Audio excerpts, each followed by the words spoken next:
179 dead, 2 rescued after plane crashes while landing in South Korea. All 181 passengers and crew aboard a passenger jet that crashed upon landing in South Korea on Sunday morning are presumed dead, except for 2 people rescued from the wreckage, authorities said. The 2 survivors have been described as a male crew member from the flight who is receiving care for non-life-threatening injuries in an intensive care unit and a female crew member who is recovering with non-life-threatening injuries, according to Health Ministry officials on Sunday evening. Jeju Air Flight 2216 was landing at Muin International Airport around 9 a.m. local time when the plane went off the runway and crashed into a wall. There were a total of 175 passengers and 6 crew members aboard the Boeing 737 aircraft, which had taken off from Bangkok, according to the Korean Ministry of Land Infrastructure and Transport. The official death toll provided by the National Fire Agency was at first conservative but climbed steadily in the hours after the crash. Authorities explained that they are attempting to speed up the identification process for the victims. Although 141 out of 179 people have been identified through fingerprint identification and DNA control, 38 have not yet been identified. In some cases, the bodies are so badly damaged that fingerprints cannot be sensed. Additionally, there are not records available by which to compare fingerprints for minors, which means that familial DNA comparison is necessary. The Transport Ministry was on the scene investigating the cause of the crash, and details of what happened were beginning to come into focus. Prior to the plane's crash landing, the control tower issued a warning of a possible bird strike, the ministry said.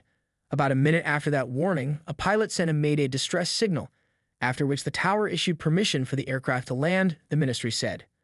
According to the Air and Railway Investigation Committee, the aircraft's black boxes were recovered from the wreckage.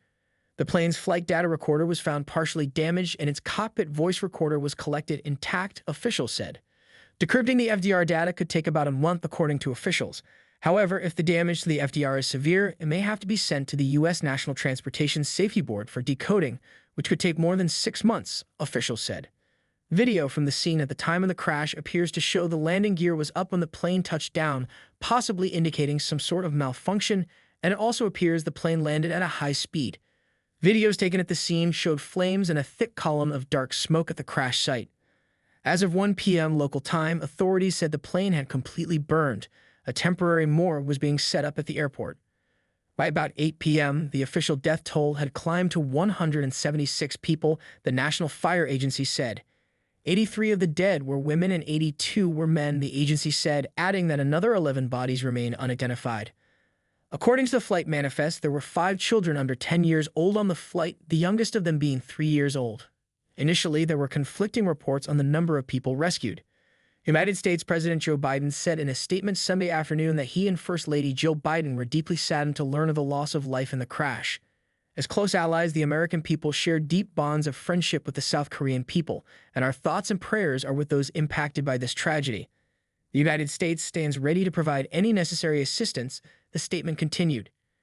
Jeju Air is a South Korean low-cost carrier that operates an all-Boeing fleet with 42 planes and nearly 3,000 staff. We deeply apologize to all those affected by the incident at Muin Airport, Jeju Air said in a notice posted in English on its website. We will make every effort to resolve the situation. We sincerely regret the distress caused. The website's landing page replaced Jeju Air's logo type, which is usually orange, with an all-black version.